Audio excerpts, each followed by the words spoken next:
Today's true stories. The thing beneath Lake Lanier. From the surface, Lake Lanier could look almost harmless.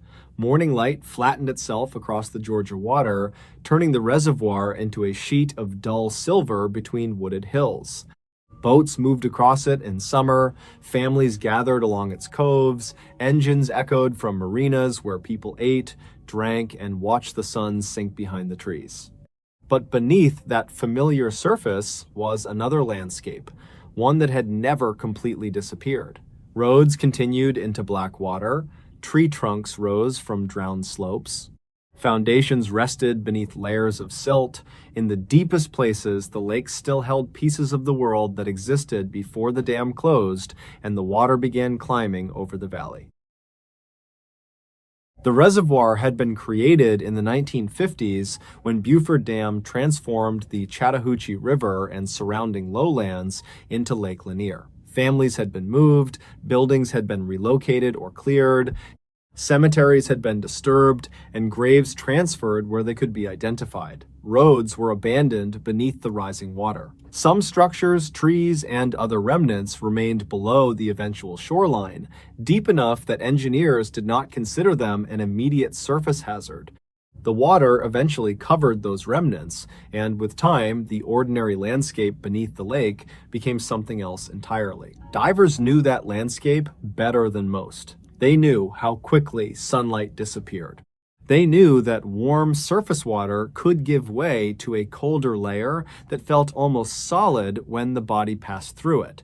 They knew about the fishing line caught around branches, the rusted metal hidden inside mud, the old foundations, the broken docks, the tree trunks that could rise unexpectedly from the darkness. Search divers working the lake sometimes operated with visibility measured not in yards, but in inches. A gloved hand could disappear when extended beyond the beam of a light. The darkness was not empty. It was crowded with things a diver could not see. That was why the story about the old road endured. According to the version that passed quietly among people familiar with recovery work on the lake, the dive began as a search assignment in one of the deeper sections of the reservoir. The surface crew had established a search area where sonar had indicated irregular shapes near the bottom. Nothing about the first descent suggested anything unusual. The diver checked his regulator, secured his light, confirmed his air, and dropped beneath the surface while the tender above fed out his line. For the first few feet, the water remained green. Then the green became darker. Suspended sediment drifted through his light like ash. Farther down, the temperature changed. Cold water closed around his mask, his neck, and the seams of his suit. The pressure tightened across his body. Sound narrowed until the lake seemed to contain only three things: his breathing, the faint movement of his equipment, the distant mechanical pulse of the search operation above. The bottom appeared without warning. His light touched mud. A cloud of silt lifted beneath him. He steadied himself and waited for it to settle. Then something straight appeared underneath the brown coating. At first, he thought it was a concrete slab. He swept his glove across the surface. The silt came away in a slow underwater plume, revealing black material underneath. Asphalt. The diver moved his light farther ahead. The black strip continued into the darkness. It was an old road. There was nothing supernatural about finding one. Roads had crossed the valleys long before Lake Lanier existed, and some vanished beneath the reservoir as the water rose. But knowing that did little to change what the road looked like under nearly motionless water. It still had edges. It still curved with the land. It still seemed to be going somewhere. The diver followed it. His light moved over cracks filled with sediment. Thin branches lay across the pavement. Small fish passed through the beam and disappeared. On either side, the drowned ground rose and fell behind curtains of darkness. The farther he traveled, the more the modern world seemed to vanish. There were no boat engines down there, no voices, no sunlight, only the road. His sonar began producing returns from something ahead. At first, the image suggested a cluster of vertical surfaces. The diver slowed. He checked the direction of his line, then advanced several more feet. His light reached a wall. It was not intact. One corner had collapsed and sediment had gathered against the lower portion. But the remaining surface was unmistakably artificial. Boards or siding clung to part of it. A rectangular opening appeared where a window had once been. The road passed beside it. The diver hovered there, breathing steadily. Then the sonar registered movement. It was weak enough that he initially dismissed it as interference. Something appeared beyond the structure. It moved several feet, stopped, moved again. The diver shifted position. The return shifted with him. He moved slowly along the outside wall. The return traveled along the opposite side, parallel, keeping pace. He stopped. It stopped. The diver remained motionless. His exhaled bubbles struck the upper edge of the structure and broke apart. Their vibration traveled faintly through the wood and water. He angled his light toward the corner. Nothing emerged. He checked the sonar again. The return remained there. A narrow shape, upright, too tall to be debris drifting near the bottom. He moved backward. The shape moved backward on the other side of the wall. For several seconds, neither advanced. Then the return disappeared. The diver waited. A fish brushed through his light. Silt hung in the water. His breathing had changed. It was still controlled, but deeper now. Every inhalation entered through the regulator with a mechanical rasp. Every exhalation filled his mask with the vibration of bubbles moving around his head. He should have returned to the search pattern. Instead, he moved toward the corner. The edge of the structure appeared gradually. Jagged boards projected from the mud. Something like wire hung loose from a beam and moved slightly in the water. He leaned far enough to direct the light around the wall. The beam entered empty darkness. Nothing stood there. He swept the light downward. Mud, broken wood, the remains of another wall. No footprints could survive in that silt. No shape was visible. His sonar showed nothing. The diver remained there for several moments before retreating toward the old road. That was when the first sound came. 3 knocks. Not through the water. Through his tank. Metallic. Close enough to vibrate through his harness and into his ribs. Knock. Knock. Knock. The diver spun around. His light sliced through the darkness behind him. There was nothing there. The sudden movement lifted sediment from the bottom. The road disappeared beneath a brown cloud. The wall vanished. Everything beyond the mask became moving dirt. The diver reached behind himself instinctively. His glove touched the tank. Nothing else. He turned again and began moving away from the structure. The searchline remained in his hand. He followed it through the silt until the black asphalt returned beneath him. Then he felt resistance. The line tightened. He stopped. The line pulled once toward the structure, not toward the surface. Toward the building. He pulled back. The line loosened. For a moment, he did not move. Then something tapped the tank again. 1 knock. Directly behind his head. The diver abandoned the road. He pushed upward. His bubbles rushed past his face as he began a controlled ascent. His light aimed down, but the water beneath him had become opaque. The building disappeared almost immediately. The road disappeared with it. Only darkness remained. He checked his depth. He checked his air. He forced himself not to rise too quickly. Then the line tightened again. This time, the pull came from below. His body stopped. The diver twisted and kicked. The pull strengthened. For several seconds, the line remained stretched beneath him as if someone were holding the other end from the bottom. Then it released.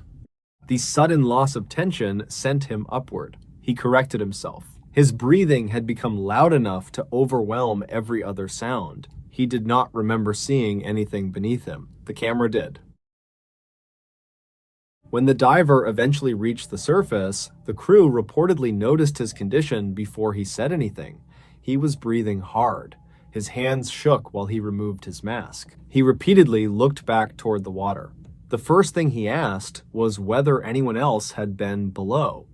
No one had. The second thing he asked was whether the surface sonar had tracked another diver. It had not. He described the road, then the building, then the shape moving parallel to him. He hesitated before mentioning the knocking. Someone suggested loose equipment.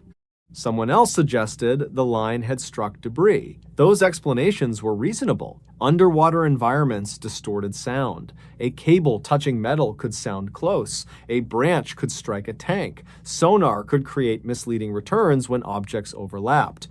The diver reportedly said very little after that. The camera was reviewed later. Most of the recording contained exactly what the crew expected: green water, darkness, silt, the diver reaching the bottom, his light uncovering the old asphalt.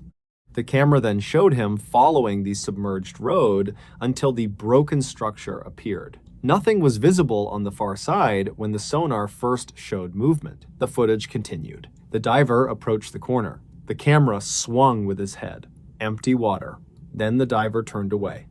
The first 3 knocks could be heard clearly. After that, the image became chaotic. Sediment filled the frame as he spun around. His light swept across the road, the wall, and the lake bed.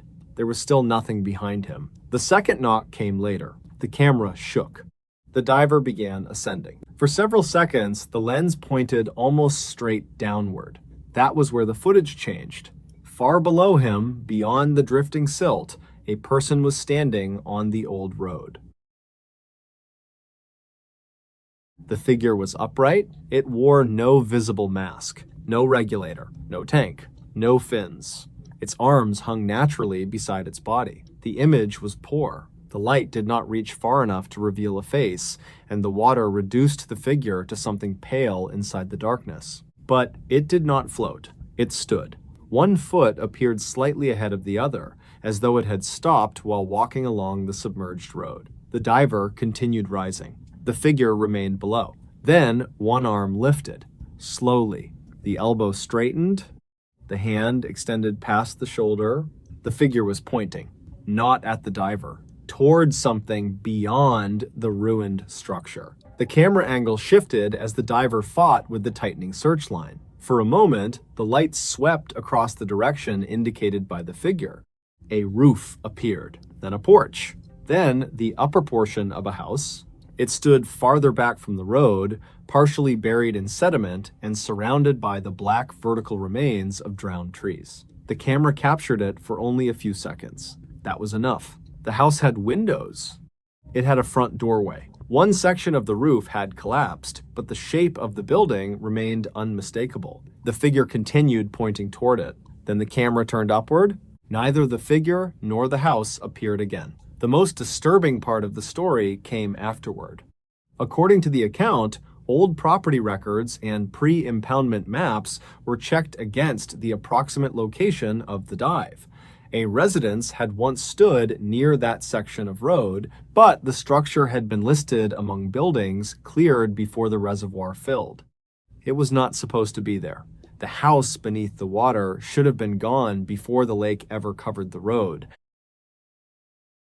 No official explanation became part of the legend. The recording was said to have remained inside the small circle of people involved in the search operation. Some believed the figure was an artifact created by sediment and light.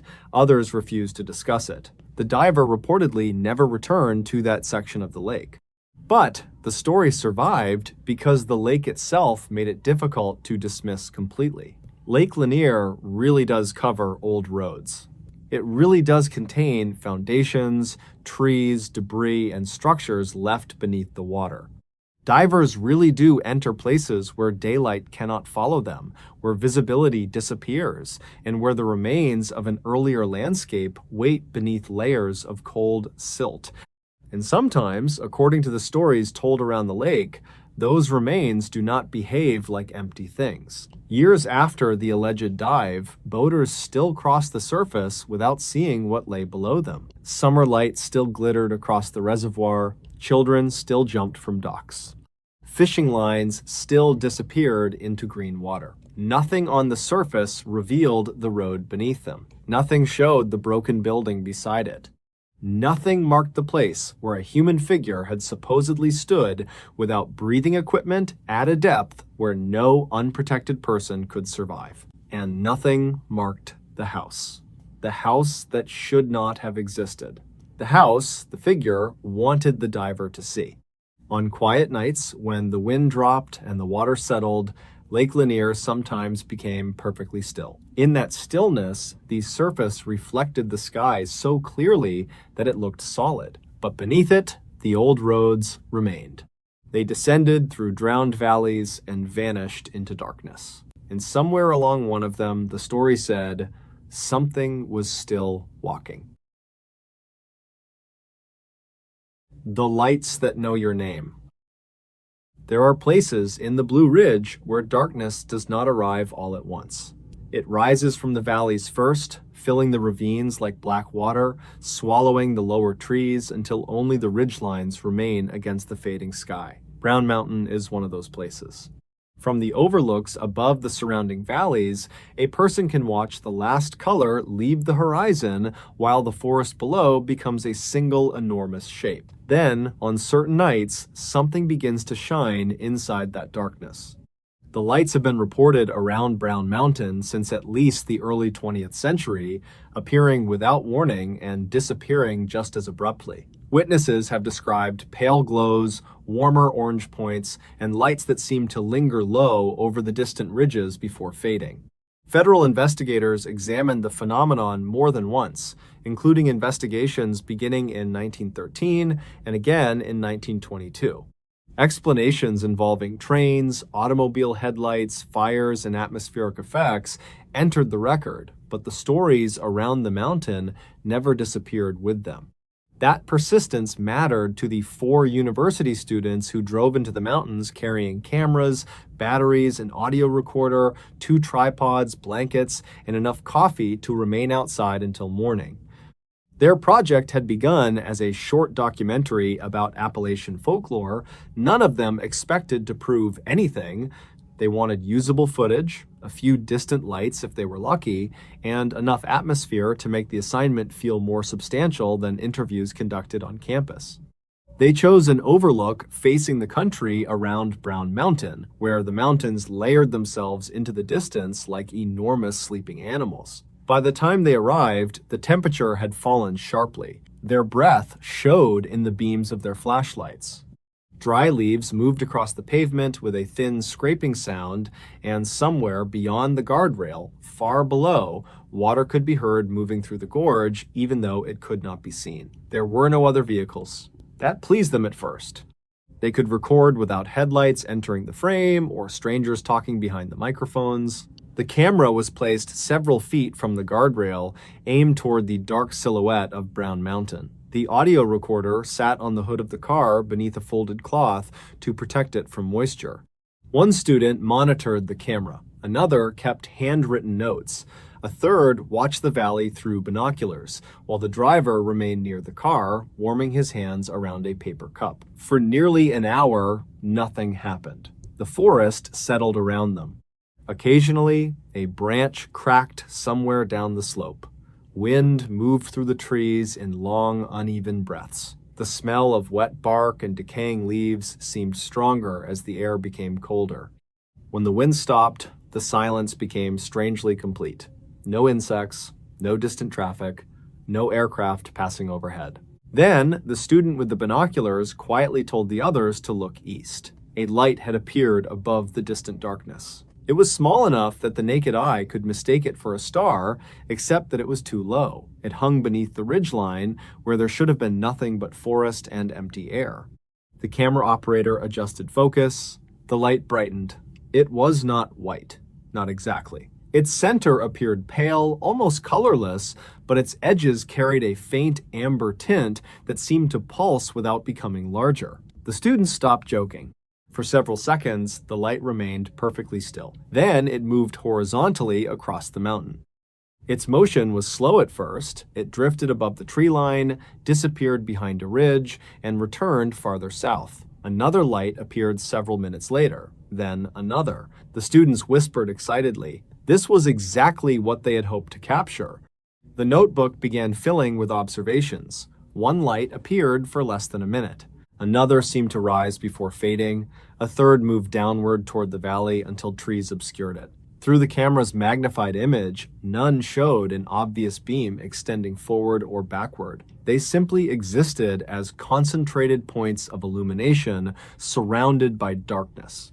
Nothing about those first appearances frightened them. Distance made everything manageable. Whatever the lights were, they belonged to the mountain. The students were standing somewhere else. That distinction disappeared shortly before midnight. One of the distant lights separated from the others.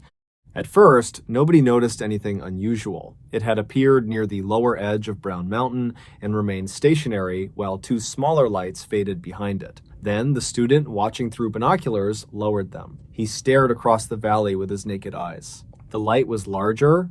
The camera operator checked the zoom. He had not changed it. The light continued expanding. Someone suggested that fog might be making it bloom. Someone else said it could be a vehicle traveling toward them on a distant road. The driver looked at the black valley between the overlook and Brown Mountain. There was no road crossing that space. Only forest. Only ridges. Only the enormous drop into darkness. The light moved again. This time it came toward them. There was no gradual path around the valley, no winding motion that suggested a vehicle following mountain roads. The light crossed the darkness directly. It passed above one ridge, descended briefly, then appeared on the near side of another. Each movement covered an impossible distance. The student with the notebook stopped writing. The camera operator whispered that he was still recording. No one answered him. The light crossed another section of valley. It was now bright enough to illuminate the faint outlines of treetops beneath it. That was when the first sound came from the car. A soft pop clicked through the speakers. The driver turned around. The radio was off. He had switched it off when they arrived because even low music interfered with the audio recording.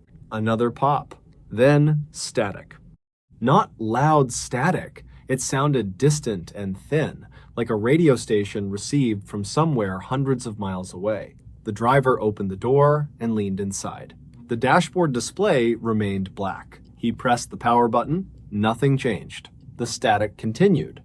One of the students laughed once, quietly, but nobody joined him. The sound weakened. For several seconds, there was silence. Then a voice spoke through the dead speakers. It said the driver's first name. He backed away from the car so quickly that his shoulder struck the open door. Nobody asked whether the others had heard it. Their faces answered that question. The voice had sounded neither male nor female. It was low, strained, and slightly distorted, as though each syllable had traveled through damaged equipment. More disturbing than the sound itself was the way the name had been pronounced. Not shouted, not questioned, called, like someone standing in another room asking him to come closer. The static returned. The second student's name came through the speakers. Then the third. The student behind the camera remained frozen with both hands gripping the tripod. The static became softer. His name followed last. He stepped away from the camera. For the first time that night, the image began shaking because nobody was holding the tripod steady against the wind. Except there was no wind anymore. The trees beside the overlook had stopped moving. The leaves on the pavement lay motionless. Even the distant sound of water from the gorge seemed to have vanished. The entire mountain had gone silent. The light continued approaching. It crossed the last visible ridge. The students could no longer judge its distance because there was nothing behind it except black sky. It had grown larger than any of the earlier lights, but it produced no visible beam. There was only a dense sphere of pale amber illumination with an edge that seemed impossible to focus on. The camera's autofocus began hunting. Sharp, blurred, sharp, blurred. Each time the image returned to focus, the light appeared closer. One student told everyone to get into the car. The driver reached through the open door and turned the key. The engine clicked once. Nothing happened. He tried again. Another click. The interior lights did not come on. The battery had been functioning normally minutes earlier. Now the car was completely dead. Behind him, the radio whispered his name again. He did not turn around. The other students were already moving toward the vehicle when the light descended. Not toward the road. Toward the trees directly below the overlook.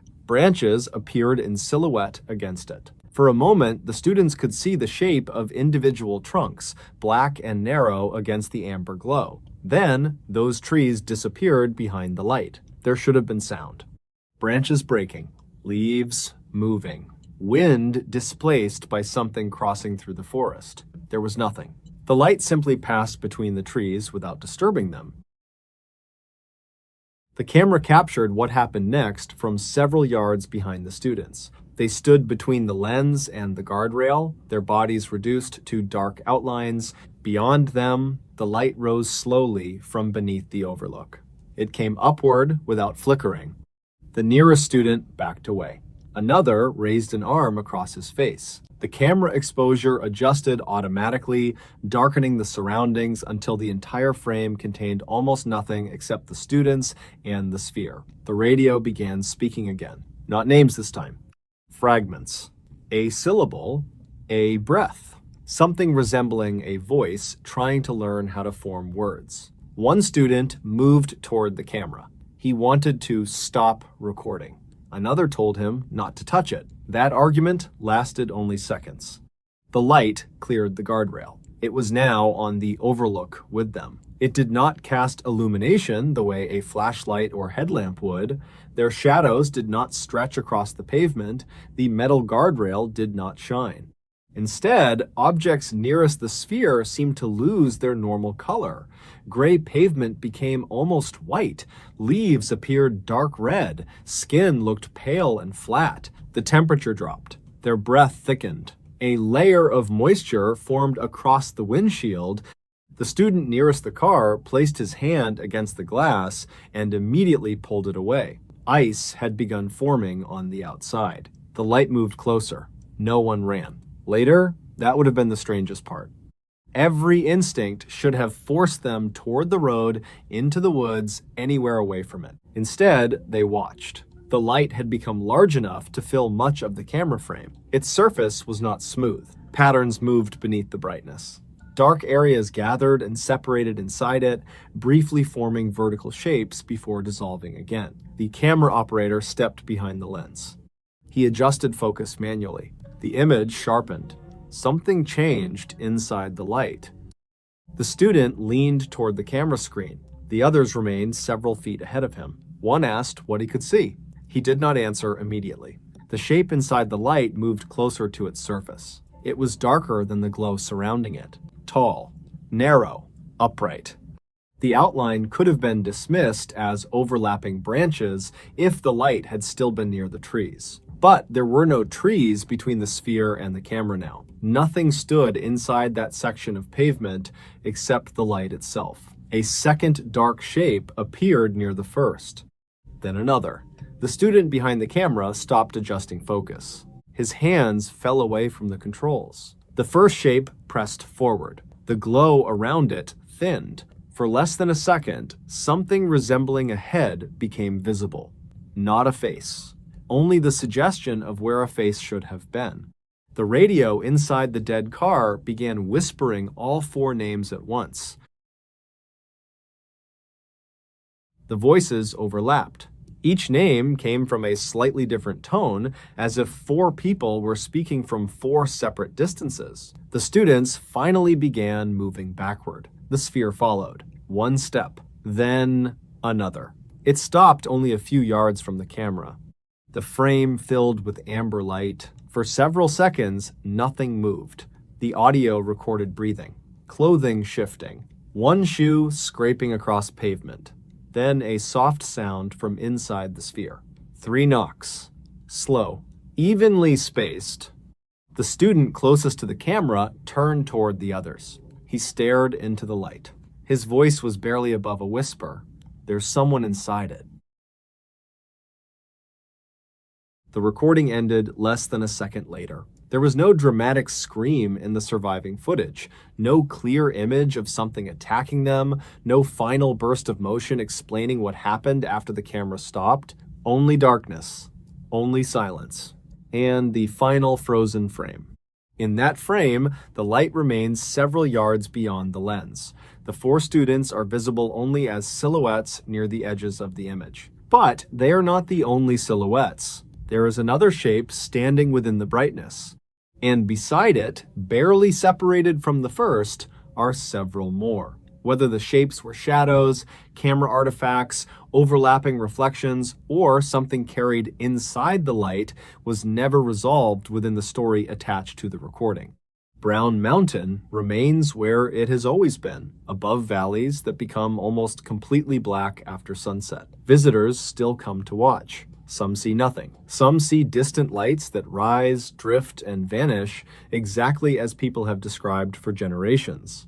The National Park Service still acknowledges the enduring legend at overlooks in the area, including Lost Cove Cliffs, where travelers are told they may glimpse the mysterious Brown Mountain lights after dark. And among those who remain after the other cars leave, there is one piece of advice repeated more quietly than the others. Watching the lights from far away is one thing. If one of them stops moving with the others, it is better not to keep filming. If it begins crossing the valley, it is better not to wait for the car radio to turn itself on. Because the oldest fear surrounding Brown Mountain is no longer simply that strange lights appear in the darkness. It is that something inside the darkness may eventually notice who is watching. And once it has heard a name, it may know exactly where to go. The Man Who Came Back from Death Valley. By late afternoon, Death Valley could make distance feel dishonest. A ridge that seemed close enough to touch might still be hours away, and a patch of shade beneath a stone shelf could vanish before a person reached it.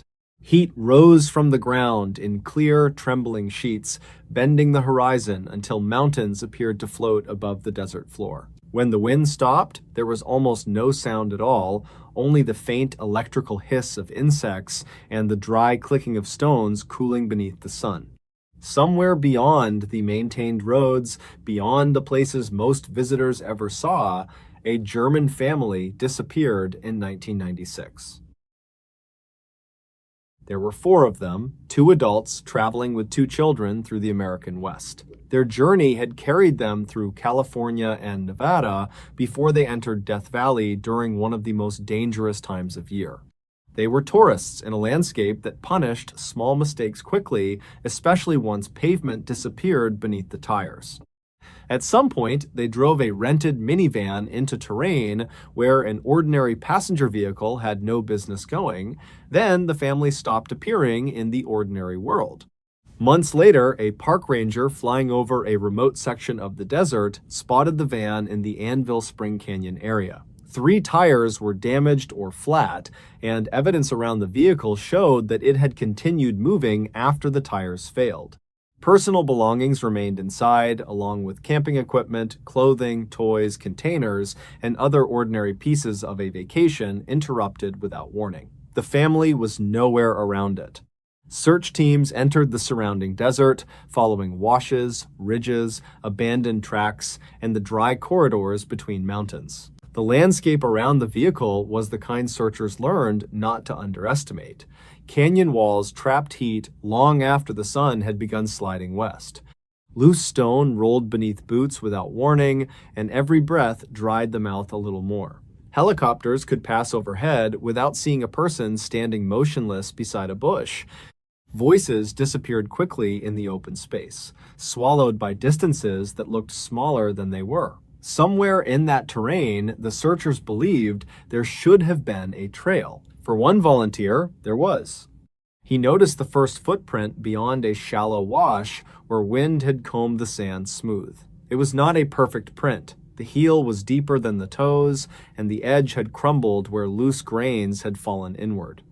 Still, it was unmistakably the mark of a shoe. A second impression appeared several feet beyond it, then another. They were spaced like the steps of someone walking with purpose rather than wandering blindly. The volunteer called another searcher over, and for several minutes they studied the ground without speaking. The prints appeared to belong to an adult. They were too large for a child and too regular to have been made by an animal disturbing the soil. More importantly, they led away from the general search area and farther into country where there was almost nothing visible except stone, salt-colored dust, and heat. They began following. At first, the trail was easy. The prince crossed a patch of pale sediment and climbed onto firmer ground where each step became faint. The men slowed, kneeling occasionally to catch the smallest displacement of gravel.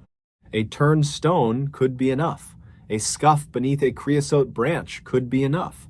Searchers learned to read the desert the way others read handwriting, looking for disturbances that did not belong. The trail continued toward a low ridge. The volunteer later remembered the sensation of walking into a silence that seemed to deepen as the vehicle disappeared behind them. There were no engines anymore, no helicopter passed overhead. Even the radios remained quiet for several minutes at a time. The only sound was the crunch beneath their boots and the slow movement of air against their clothing. Then the footprints stopped. They did not fade gradually into harder ground. They did not become uncertain among stones. One clear impression showed the front edge of a shoe pressing into soft dust, and beyond it there was nothing. The surface ahead stretched undisturbed for dozens of yards.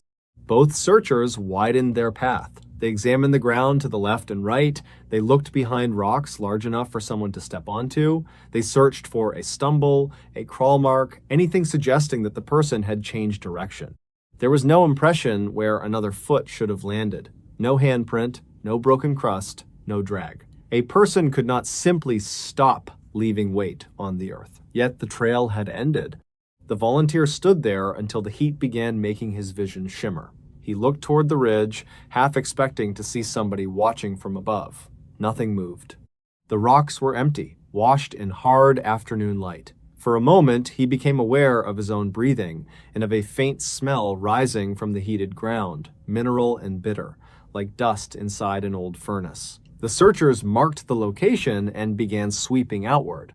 Several hours later, farther across the desert, another group encountered footprints. They appeared without approach marks. The first impression sat by itself on a patch of sand, followed by another and another. They were adult-sized. Their spacing was similar. They traveled in the opposite direction, away from the ridge and back toward open desert. There was no visible trail connecting them to the first set. The distance between the two locations was large enough that the volunteer could not make sense of it. A person might have crossed rocky ground that refused to hold prints, but even then, some disturbance should have appeared. Dust collected between stones, loose gravel shifted under weight, dry plants broke easily. Search teams moved through the corridor repeatedly and found nothing connecting the two trails. The second set continued for a time. Then those prints ended too. No person was waiting at the end. No body lay beneath the nearby rocks. Nothing explained who had made them. The official search eventually ended without locating the missing family. One confirmed clue from the original effort was found away from the stranded vehicle, where a beer bottle, matching those associated with the van, was discovered near a place that appeared to have been cleared for someone to sit in shade. Beyond that, the desert kept most of its answers. Years passed. Summer followed summer across the Panamint country. Wind erased tire tracks. Flash floods occasionally changed washes overnight. Sunlight bleached objects until their original colors became difficult to remember. Searchers who had walked those canyons returned to their normal lives, but some continued studying maps and imagining routes the family might have taken after leaving the van. More than a decade after the disappearance, searchers Tom Mahood and Les Walker entered another remote section of the region while looking for evidence connected to the family. In November of 2009, they found human remains and personal effects. Authorities later organized additional searches in the surrounding terrain. The discovery offered a grim, partial answer to a mystery that had endured for 13 years, though not every member of the family was formally accounted for. For most people, that should have been where the story settled. It did not. Among those who spent nights working the park, the desert was different after dark. Heat left the ground slowly, and the mountains became black shapes without detail. Roads visible during daylight disappeared beyond the reach of headlights. Radio transmissions arrived thin and distorted from distant repeaters. Sometimes, static carried fragments that sounded almost like voices until the receiver was adjusted. Years after the old search, a ranger was working a night shift when an emergency call came through. The source was unusual. It appeared to be coming from an old satellite telephone. The signal was weak enough that several words vanished beneath bursts of interference. At first, the ranger heard only breathing and a faint scraping sound as though someone were holding the telephone while walking over gravel. Then a man spoke. His English was limited. His accent was German. He said he needed help. The ranger straightened in his chair and began asking the standard questions. Was anyone injured? How many people were with him? Did he have water? Could he describe anything nearby? The man answered slowly. There were long gaps between his sentences. Behind his voice came a sound the ranger could not immediately identify. It was rhythmic but irregular, perhaps wind crossing the microphone, perhaps footsteps. Every few seconds, something clicked against something hard. The ranger asked for coordinates. The man gave them. The numbers meant nothing to the ranger at first. He wrote them down, repeated them, and asked the caller to confirm. The German voice repeated the location carefully. The coordinates matched the old search area. The ranger checked them again. Remote desert, Anvil country. The same landscape where teams had once searched for the missing German tourists. He asked whether the caller could see lights. No. A road. No. A vehicle. There was silence. Then the man said the car could no longer move. The ranger asked whether there were other people with him. Another pause followed, longer this time. The caller said there had been. Static rolled through the connection. The ranger leaned closer to the receiver. He asked the man to stay where he was. A rescue response would need time, especially at night in terrain where navigation could be dangerous even for experienced teams. The most important thing was to conserve energy and remain near whatever shelter he had. The voice interrupted him. It sounded suddenly farther away. The man asked why it was dark. The ranger told him it was nighttime. The connection hissed. For several seconds, there was nothing but breathing. Then the ranger asked the simplest question. How long had he been lost? The man answered without hesitation. Since yesterday. The signal ended. Attempts to reconnect failed. The ranger tried the number associated with the call, but no ordinary return connection could be established. Teams sent toward the coordinates found no stranded traveler, there was no fresh vehicle, no campfire. No recently abandoned equipment, but there were footprints. They appeared in a strip of soft ground away from the road, adult-sized, one set. The trail led toward open desert. Searchers followed until the impressions reached a patch of pale sand beneath the dark wall of a ridge. There, without narrowing or changing direction, the footprints stopped. The search widened automatically. Flashlights moved across stones. Boots scraped gravel. Radios whispered, nothing. Then, a searcher farther away called the others over. Another set of footprints had appeared beyond the ridge. They pointed back the way the team had come. There was no connecting trail. The men remained there longer than necessary, listening to the night. Death Valley after midnight did not resemble the place tourists photographed from paved overlooks. Without sunlight, scale became impossible to judge. Mountains could stand a mile away or 10. A human figure could remain invisible until it was close enough to hear breathing. The darkness between ridges seemed less like empty space than something with depth. No German man was found. No explanation for the call became part of the mystery. What remained was a landscape already marked by a real disappearance, a stranded vehicle, years of unanswered questions, and human remains eventually recovered from terrain that had once seemed empty. And there was the sentence, since yesterday. It was the part people remembered because of what it implied. If the man had belonged to the vanished family, then yesterday did not mean what it should have meant. Somewhere between the broken van and the place where the footprints vanished, a single night would have needed to stretch across years. The desert would not merely have hidden him, it would have kept him. The old volunteer who had followed the first impossible trail never needed that possibility explained to him. He had already stood where footprints ended on untouched earth. He had already searched the empty space where the next step should have been. He knew how completely Death Valley could remove a person from sight. What disturbed him was the thought that removal might not always mean death. Sometimes, far from the roads, a trail might simply stop. And somewhere beyond that final footprint, a man might still believe the sun had gone down only once. The tunnel that keeps the dead. The western mouth of the Hoosac Tunnel does not look large enough to contain what lies beyond it. From the outside, it is only an opening cut into the Berkshire stone, framed by weathered masonry and swallowed almost immediately by darkness. Cold air moves out of it even when the surrounding woods are warm. Water gathers along the rails, the smell is mineral and metallic, like wet iron left beneath the earth too long. A person standing near the entrance can hear droplets falling somewhere beyond the reach of daylight, each impact returning as a faint echo from deeper inside the mountain.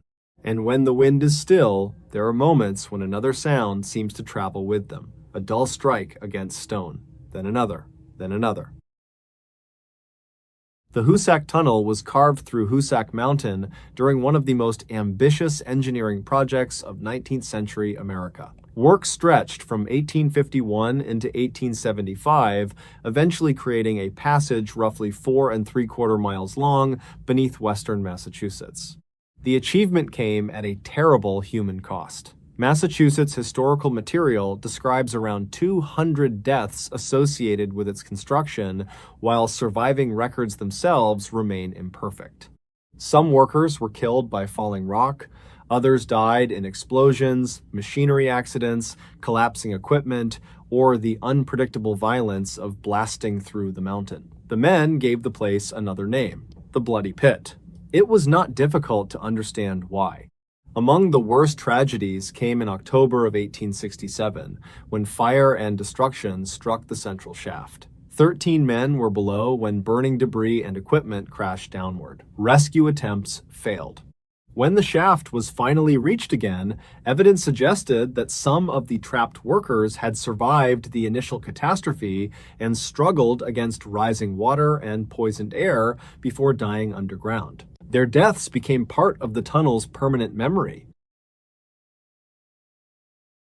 Then there were the stories that records could not contain. Workers reported hearing cries where no injured man could be found. Figures were said to move through mist near the construction works.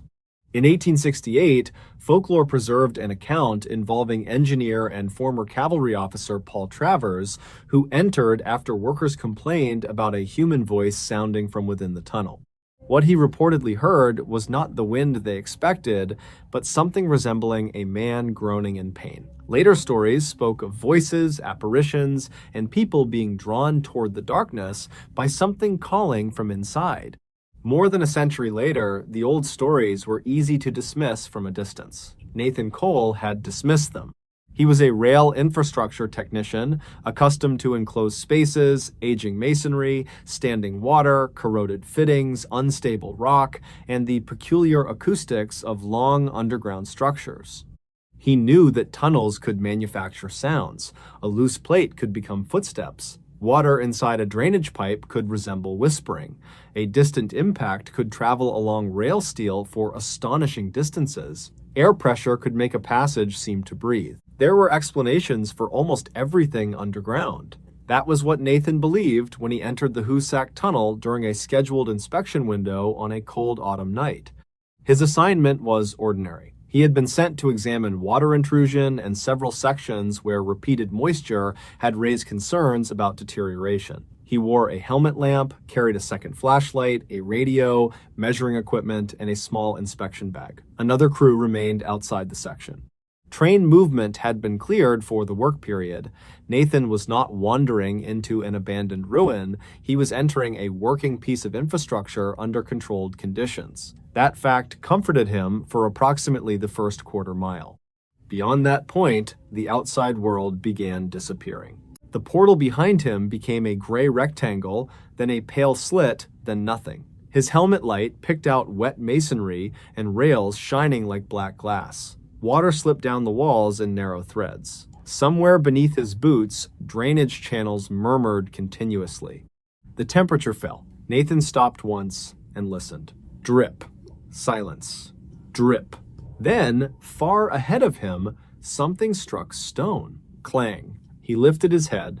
Several seconds passed. Clang. The sound was faint but clean, metal against rock. Then came a second impact from somewhere beside it. Clang. Clang. A short pause followed. Then, 3 strikes in slow succession. Nathan stood motionless beneath the white cone of his helmet lamp. The rhythm was too deliberate for falling debris. He keyed his radio and asked whether another maintenance team had entered from the opposite end. The answer came through static. No. He asked whether someone could be working near the central section. Again, no. Nathan waited. Nothing happened. He continued walking. After perhaps several hundred yards, the hammering returned. This time it was louder. Clang, clang, pause, clang. The sound did not resemble modern powered equipment. There was no motor behind it, no pneumatic chatter, no electrical whine. Each blow sounded singular and human, followed by the faint scrape of metal being repositioned against stone. Nathan knew enough about the tunnel's construction history to recognize the image his mind was creating. Men drilling by hand. One worker holding steel against the rock, another swinging the hammer. Turn the drill. Strike. Turn. Strike. Advance into the mountain, one wound at a time. He forced himself to keep moving. The hammering continued until Nathan rounded a shallow bend. Then it stopped. Not faded. Stopped. His own footsteps suddenly became enormous. He aimed his flashlight along the track. Empty tunnel. Wet walls. Blackness. Nothing else. Nathan called out that maintenance personnel were approaching. His voice traveled down the passage and returned, damaged by the distance. Approaching. Oching. Then silence. Nathan took another step. From somewhere ahead came a man's voice. Very low, Nathan froze. At first, he could not understand the words. The voice sounded elderly or exhausted. There was a dryness to it, as though the speaker's mouth were filled with dust. Then the voice spoke again. A name. Daniel Bradley. Nathan felt the skin tighten along his arms. Another name followed. Fred Trombley. Then another. William Dunn. Each was separated by several seconds of absolute quiet. Nathan had seen some of those names before. They belonged to men listed among Hoosac Tunnel fatalities. Historical compilations contain named workers alongside unidentified dead, reflecting how incomplete and inconsistent some surviving records became. Nathan did not answer. The voice continued. One name. Pause. Another name. Pause. Another. It was not chanting. It was counting. Nathan backed away until his boot struck a rail fastener. The metallic click echoed down the tunnel. Immediately, the voice stopped. Nathan waited. His radio hissed against his chest. Then the hammer struck again, much closer. Clang. He spun his flashlight toward the sound. Nothing. Clang. This time, it came from behind him. Nathan turned. The beam swept over wet stone, rail, cable, drainage water. No one. Clang. Ahead again.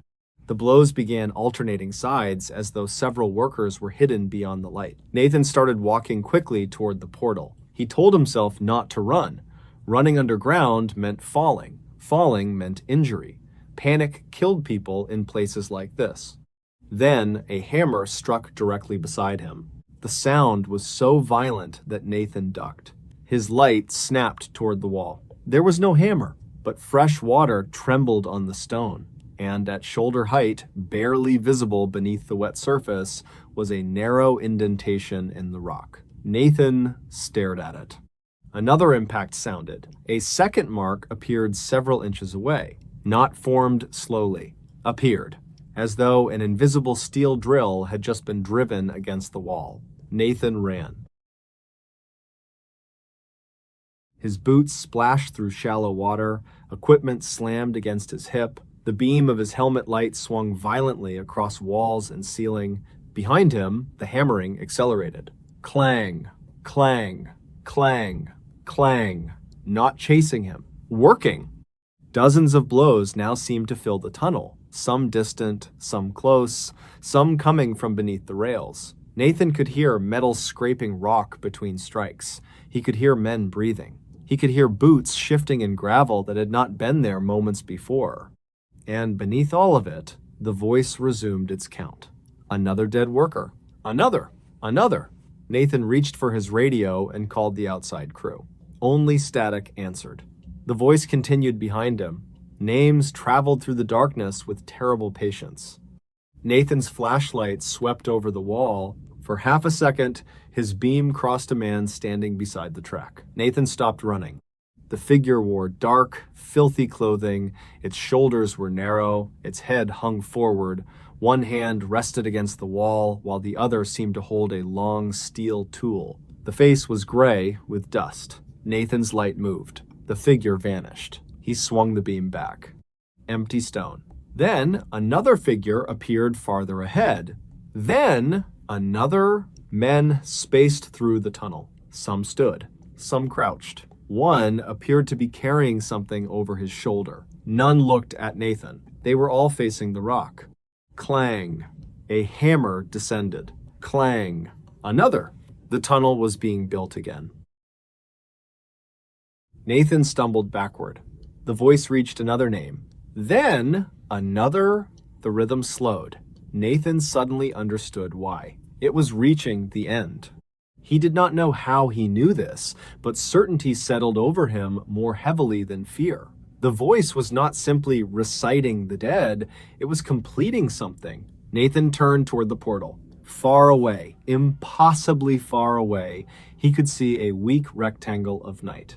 The hammering stopped. Every blow ceased at once. The silence that followed was so complete that Nathan heard water dripping from the edge of his helmet. The voice spoke one final recorded name. Then nothing. Nathan waited. 1 second, 2, 3. He almost moved. Then the voice whispered again, Nathan Cole. Nathan's body went rigid. There had been no mistake. The voice had said his first name. Then his surname, slowly, clearly, like the name of a man already entered into a ledger. Nathan's radio suddenly came alive. A crew member was calling him. Nathan grabbed it and tried to answer. No sound came from his throat. Behind him, one hammer struck stone. Clang. The voice repeated his name. Closer. Nathan ran toward the portal. He no longer cared about falling. The darkness behind him seemed to move with him, maintaining the same distance no matter how fast he went. The air smelled different now, not merely damp, smoke, burned oil, something bitter and chemical. Then came another smell, sweat, wet wool, blood on stone. Nathan could hear men coughing behind him. One began crying. Another voice shouted something indistinct. A tremendous crash rolled through the tunnel, followed by the sound of timber breaking somewhere in the darkness. Nathan kept running. The portal grew larger. Cold night air touched his face. Someone outside shouted his name. Real voices. Living voices. He crossed the mouth of the tunnel and collapsed beside the track. For several minutes, Nathan could not explain what had happened. When he finally spoke, he asked for the historical fatality list. The crew thought he was confused. He insisted. Later, Nathan compared the names he remembered hearing with available records. Several matched men known to have died during construction. Others were harder to establish because historical accounts vary, spellings conflict, and some deaths were never preserved with complete identities. Nathan reached the bottom of the list. His name was not there. Of course it was not. He had survived. But Nathan never entered the Hoosac Tunnel again. Months later, another worker reportedly noticed something during routine work in the same general section Nathan had inspected. There were marks in the wall, small, narrow impressions spaced along the stone. They looked old, too old, like scars left by hand, drilling before modern machinery had finished conquering the mountain. Most meant nothing. One was different. Someone had scratched letters beneath it. The letters formed a name: Nathan Cole. No one admitted making them, and in a place where the surviving death records already contain missing identities, conflicting spellings, and men remembered only as unknown workers, there was no comfortable way to decide what the voice inside the mountain had actually been doing that night. Perhaps it had been reading a list. Perhaps it had been keeping one. There is a difference. The Hoosac Tunnel still passes through the mountain, carrying the living across ground where generations of laborers once drilled, blasted, bled, and died. Water still runs down its walls. Cold air still moves through the darkness. Sounds still travel farther underground than they should. And according to the old stories, sometimes a person standing near that darkness can hear metal striking rock. One blow. A pause, another blow.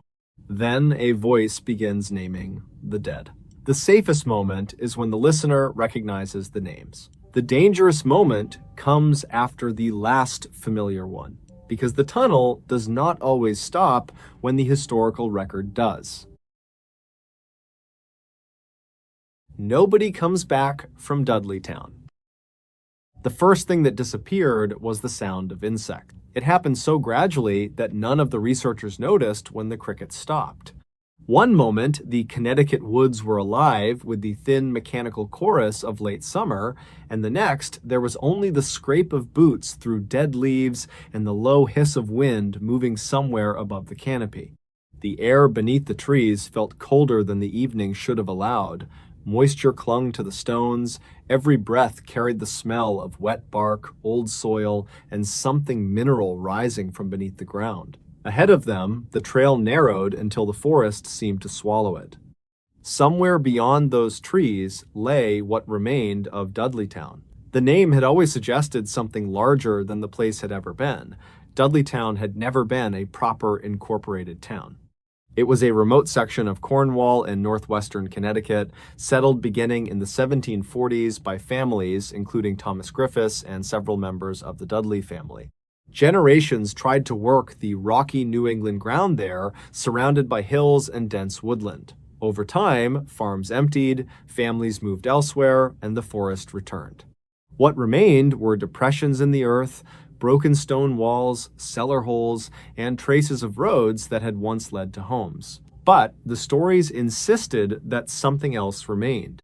There were old accounts of madness, stories of unexplained deaths, tales of animals vanishing and families suffering one misfortune after another.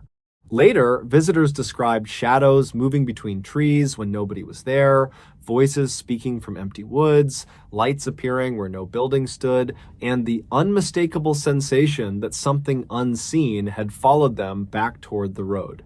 Those claims became inseparable from the legend of Dudleytown, especially as paranormal investigators and curiosity seekers began treating the abandoned settlement as one of Connecticut's most notorious haunted places.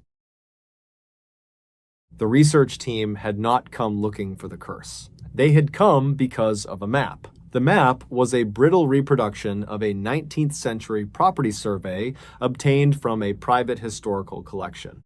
4 days earlier, the team's field archivist had placed it beside a modern topographic survey of the same section of Cornwall. Most of the old structures aligned with known cellar holes. One did not.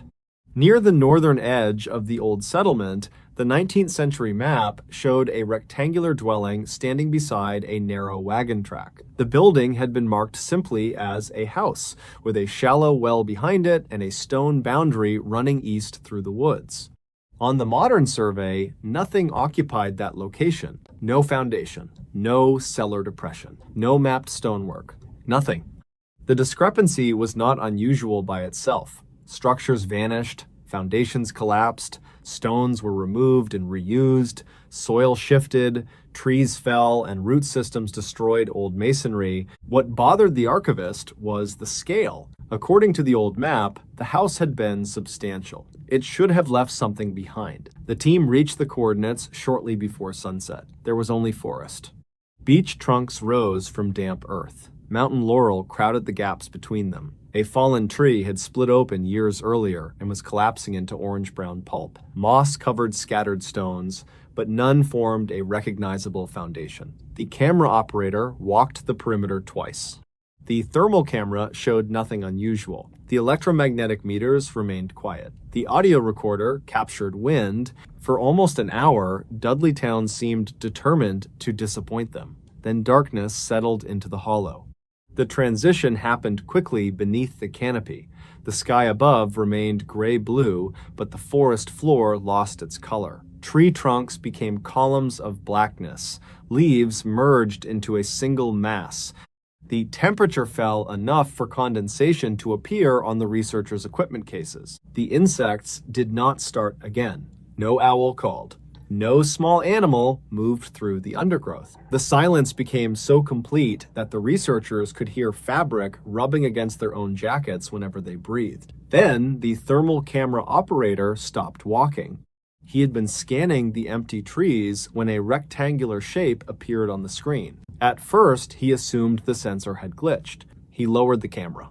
There was nothing in front of him except trees. He raised it again. A house stood approximately 30 yards away. Not the thermal outline of a warm object. A house. It filled the display from ground to roofline, its walls cooler than the surrounding forest, its windows almost black, the roof sagged slightly in the middle, a narrow doorway opened toward the researchers. The operator lowered the camera again. Nothing. Only trees. He lifted it. The house returned. The others gathered behind him. Nobody spoke for several seconds. The archivist unfolded the old survey beneath a red flashlight and checked the orientation. The location matched. The missing house was standing exactly where the 19th century map said it should have been. Except it existed only on the thermal screen. They began recording. The lead investigator walked slowly toward the position where the front wall should have been. Through his own eyes, he moved between bare trunks and low brush. Through the camera operator's display, he was approaching a building. When he reached the thermal wall, he stopped.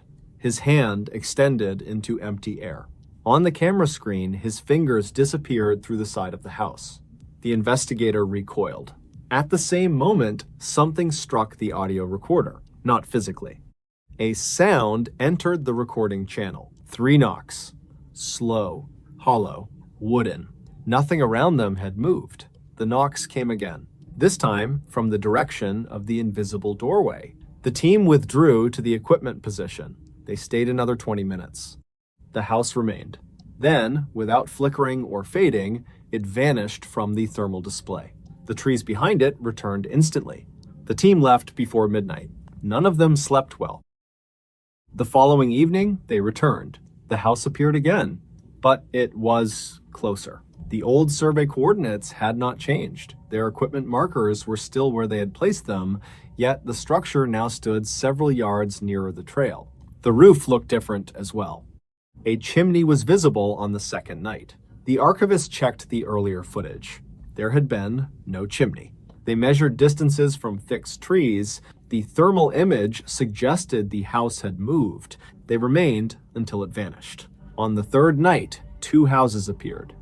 The original structure stood among the trees, and behind it, farther down the slope, another cold rectangular building emerged from the darkness. The archivist searched the map.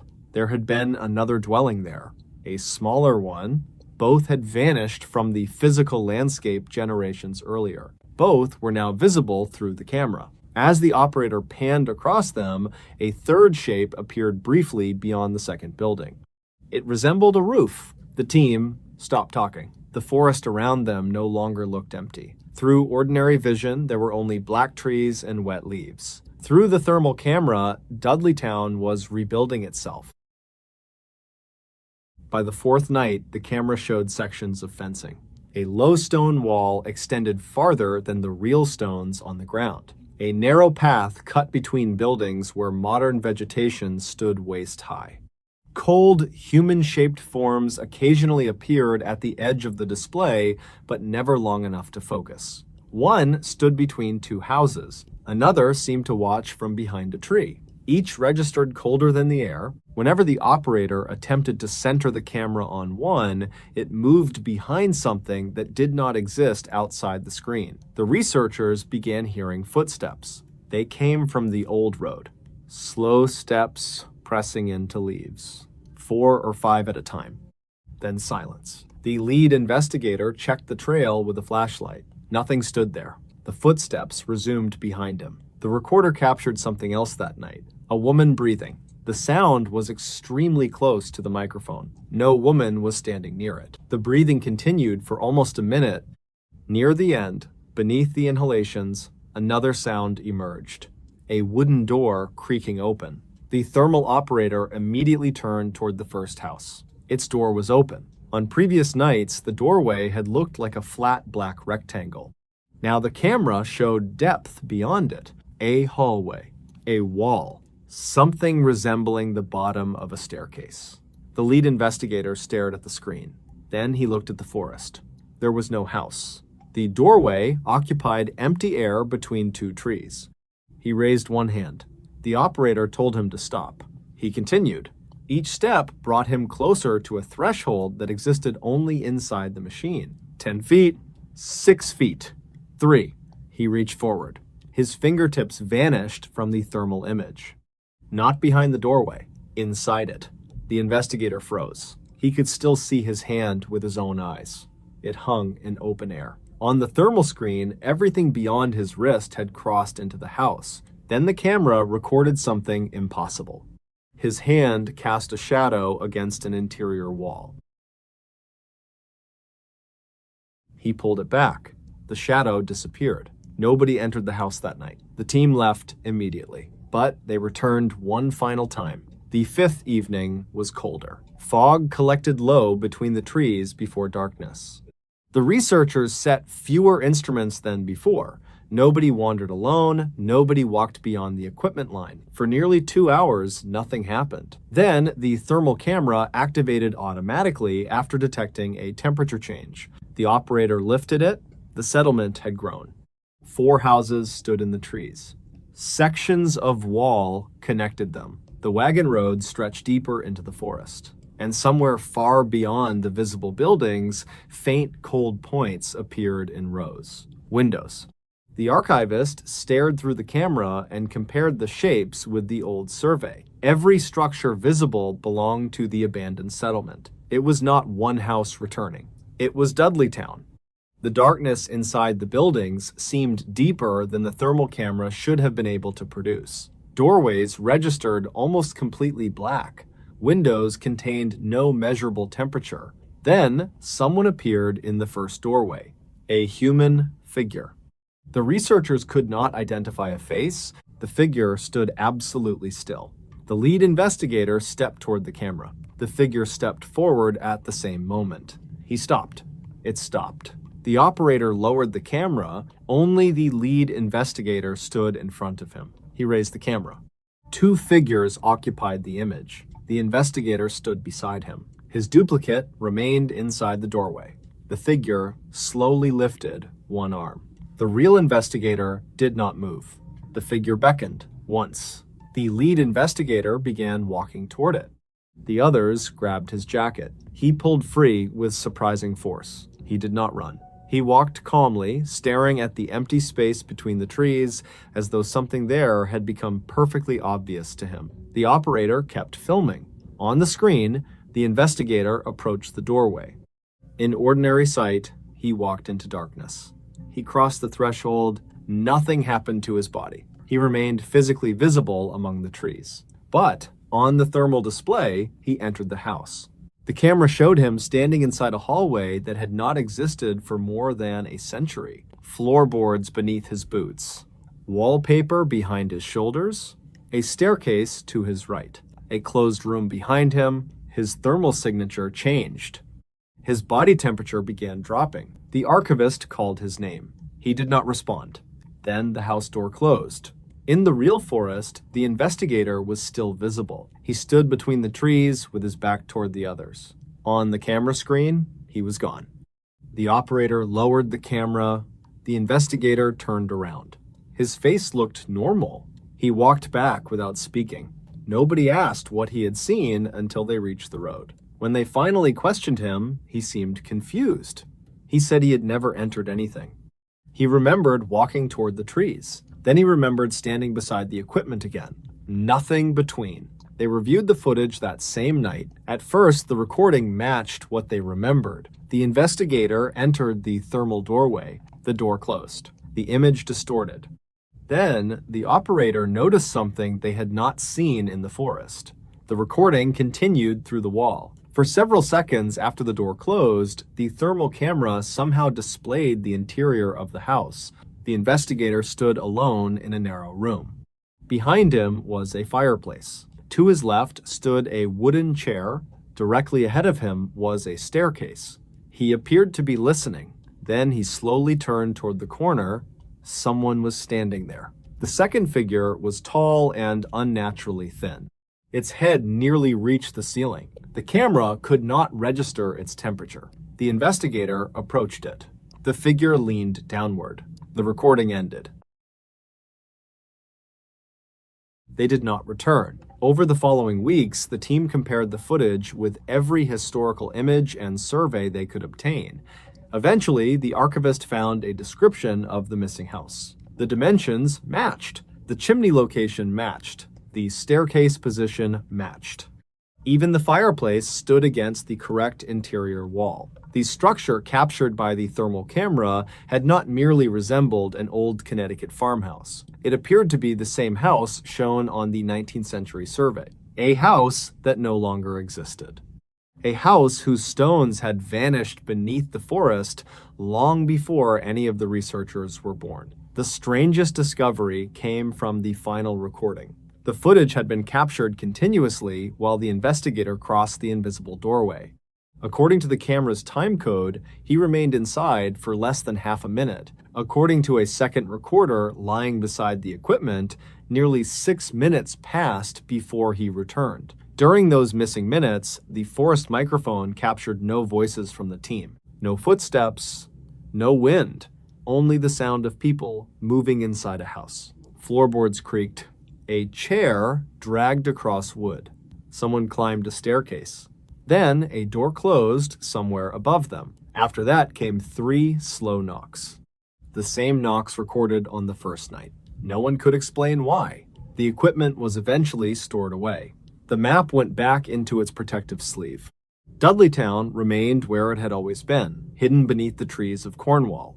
Its surviving traces absorbed into the privately managed dark entry forest that had been established in 1924.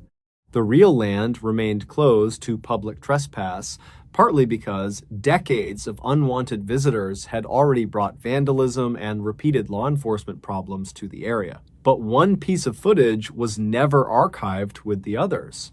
It was discovered months later. The thermal camera had activated by itself in storage. There were no people in the room, no movement, no reason for the sensor to trigger. For 17 seconds, the screen showed darkness. Then a house appeared.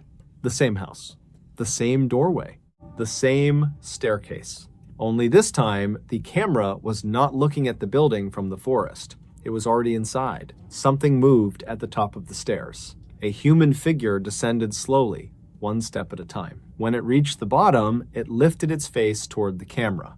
It was the investigator who had crossed the doorway. He wore the same jacket, the same boots, the same expression. But according to the date embedded in the recording, the video had been created 3 nights before the team ever entered Dudleytown. The figure approached until its face filled the screen. Its mouth opened. No voice was recorded. Only 3 slow knocks. Then, the image went black. The people who tell stories about Dudleytown often speak about what remains there, the foundations, the cellar holes, the abandoned roads. the shadows. They speak as though the danger belongs to the forest, as though something waits among the trees for anyone reckless enough to enter. The recording suggested something worse. Perhaps the houses had never returned. Perhaps they had never left. Perhaps the empty forest was only the part of Dudleytown that living eyes were permitted to see. And somewhere beneath the silence of dark entry, beyond the stones and roots and collapsing walls, another version of the settlement may still be standing exactly where the old maps placed it. Doors closed. Windows dark. Rooms waiting. And whenever someone crosses the threshold, the town does not need to keep the body. It only needs to keep the part that came inside. The last cabin at Keddy. At night, Keddy disappeared into the mountains. The small railroad community sat among the dark timber of California's northern Sierra Nevada, close enough to Quincy for residents to make the trip into town, yet isolated enough that darkness changed its character completely. Special investigator Mike Gamberg, who knew Keddy during that era, later remembered how little could be seen there after sunset. Once the lights from the cabins fell behind a person, the surrounding forest seemed to swallow everything. There was Spanish Creek somewhere below, moving through stone and timber. There were railroad sounds that carried strangely through the canyon. Wind passed through pine branches with a dry, whispering scrape, then vanished for several seconds at a time. On those quiet intervals, even an ordinary footstep outside a wooden house could seem impossibly close. Cabin 28 stood among the other homes of the old Keddy Resort. It was not hidden deep in the wilderness. Other families lived nearby. The neighboring Seabolt cabin stood only about 15 feet away. That closeness would later become one of the most disturbing facts about what happened there, because violence of extraordinary intensity unfolded inside Cabin 28 while people remained alive only a few yards away. Glenna Susan Sharp, known as Sue, had come west after separating from her husband. She brought her 5 children to Northern California and eventually moved the family into Cabin 28 in the fall of 1980. It was a larger place than the small trailer where they had previously lived near Quincy. It was supposed to be another beginning. There would later be another story about that house. It was not part of the established evidence surrounding the murders. It belonged instead to the darker body of Keddy lore that accumulated after the case became infamous. According to that telling, one of the children eventually remembered something from the nights before the killings. It had seemed too small to matter at the time. Someone had been walking around the cabin after dark. There had been no knocking, no attempt to force a door, no hand testing a latch. Only footsteps. They would move along the outer wall, slow enough that individual steps could be separated from the sounds of the trees. Then they would stop outside a bedroom window. Nothing would follow. After a while, the steps would continue around the house and stop beneath another window. Then another. As the story was repeated, that detail became its most unsettling feature. Whoever had supposedly been outside was not trying to enter. The person seemed to be learning where everyone slept. On Saturday, April 11th, 1981, nothing about the day announced what was coming. 14-year-old Sheila Sharp arranged to spend the night with the Seabolts nearby. Her older brother John, who was 15, and his 17-year-old friend Dana Wingate went into Quincy to attend a party. Sue remained at home with 12-year-old Tina and her younger sons Rick and Greg. Justin Smart, another child from Keddy, was also staying overnight. Later that evening, John and Dana returned to Cabin 28. The lights in neighboring cabins eventually went out. Keddy settled into the particular silence of a mountain settlement after midnight. Inside Cabin 28, however, something had begun. Precisely when the violence started has never been established with certainty. Investigators later developed competing reconstructions of the night. What the physical evidence made clear was that what happened in the living room was prolonged and extraordinarily brutal. Sue, John, and Dana were restrained with electrical cord and medical tape. They suffered repeated blunt force injuries and knife wounds. Evidence later reviewed by investigators indicated that the victims had been moved during the attack or afterward. Blood was found not only around the bodies, but on furniture, walls, bedroom doors, bedding, and the living room ceiling. The small size of the cabin made the silence surrounding the crime difficult to comprehend. There was no distant wing of the house, no long hallway separating the victims from everyone else. Rick, Greg, and Justin were in another bedroom.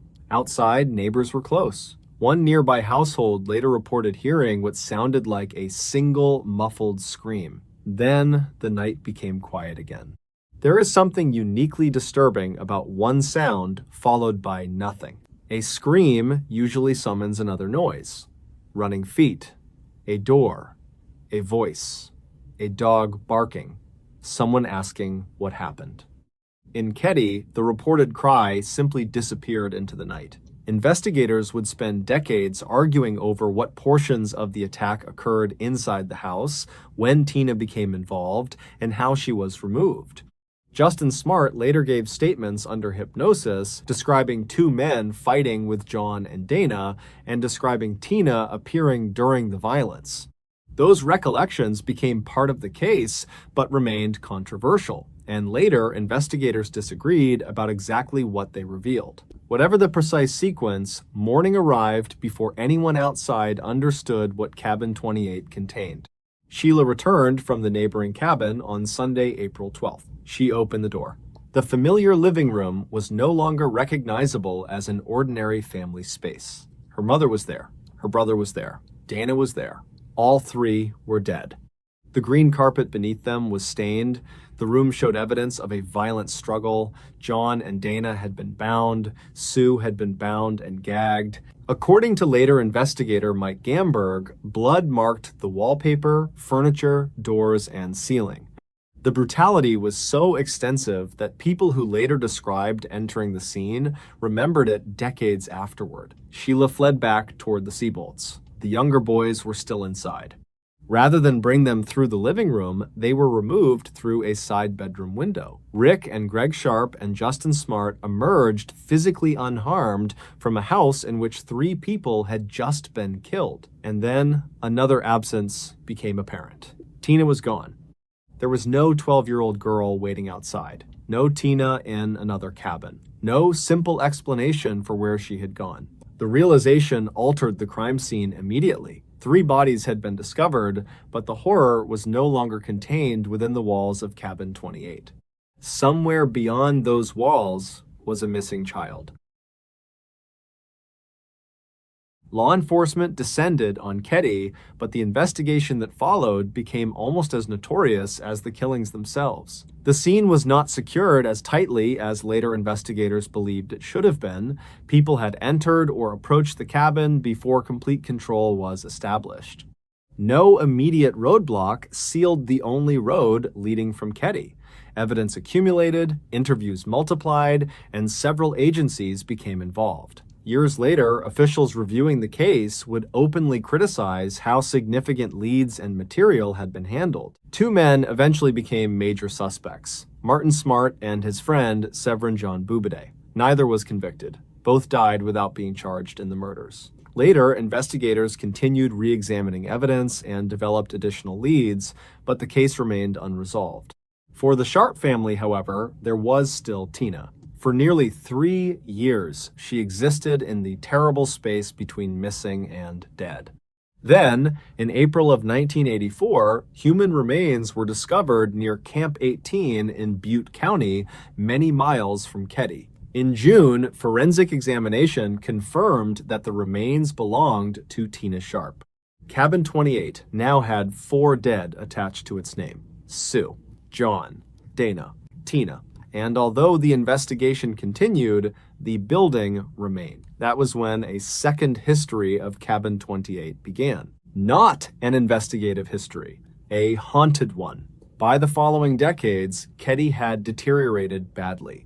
The old resort lost much of the life it had once known. Cabin 28 stood weathered and increasingly abandoned, its paint failing, windows eventually covered. its rooms attracting trespassers and curious teenagers who wanted to see the place where the murders had happened.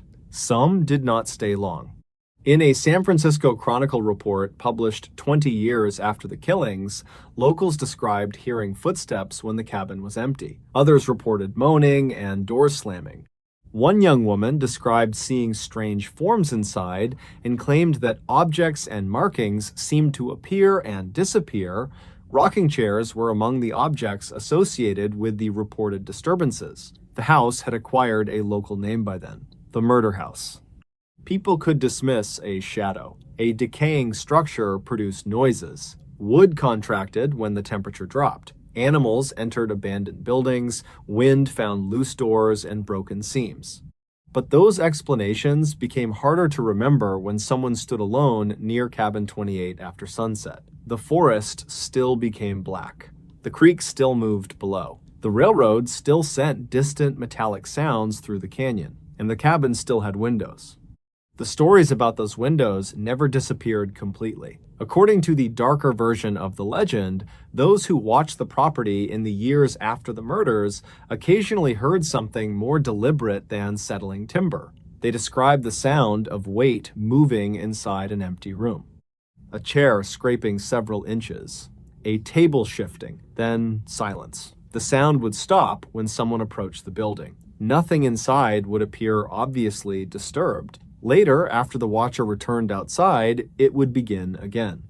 Wood dragging slowly across wood. A pause. Another scrape.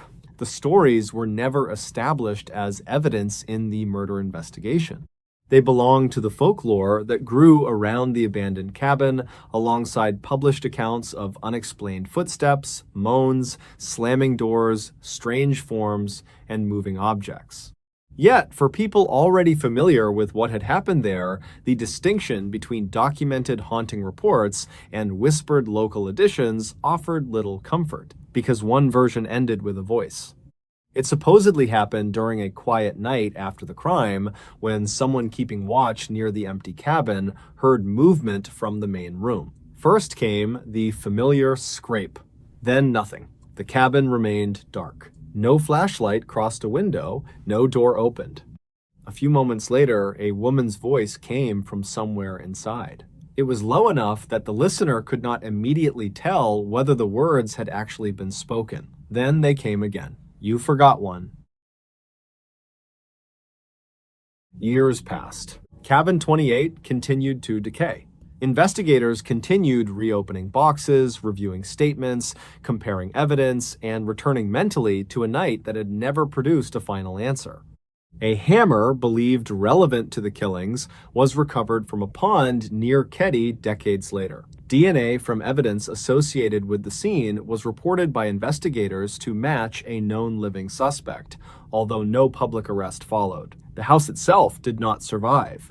Cabin 28 was eventually demolished in 2004. There was no longer a living room where the bodies had been found. No bedroom window where children had slept through the night. No kitchen. No back stairs. No weathered front door for curious visitors to approach. The structure that had absorbed so much fear was removed from Keddie, but removing the cabin did not resolve the murders. It did not explain who entered the house that night. It did not explain every person who may have participated. It did not explain why 3 children were left physically unharmed. And it did not return the years taken from a family that had waited for answers since 1981. The disappearance of the building also did something unexpected to the legend. There was no longer a place to enter, only a place to remember. People could stand where Cabin 28 had once been and look toward the trees. At night, the mountain darkness remained exactly as Gamberg remembered it, deep enough to erase the distance between one pine and the next. That is where the oldest part of the horror returned. Not the blood, not the abandoned rooms, not even the stories of chairs moving in an empty house. It returns to the imagined sound of footsteps outside a family's windows before anyone knew there was reason to be afraid. A person walking slowly around the cabin, stopping beneath one window, waiting, moving to the next, waiting again, as though counting the people sleeping inside. And somewhere in the history of Keddie, 4 names remain attached permanently to what happened there. Sue, John, Dana, Tina. The cabin is gone. The case is still open. And in the legend that grew after the murders, the last voice inside cabin 28 did not ask who killed them. It only whispered that someone had been missed. You forgot one. The woman watching the Springfield house. Before sunrise on June 7, 1992, the neighborhoods near East Delmar Street in Springfield, Missouri were quiet enough that small sounds carried farther than they should. Air conditioners hummed behind closed windows. Tree leaves shifted against one another in the warm night air. Porch lights burned over empty driveways, collecting moths and pale insects in their glow.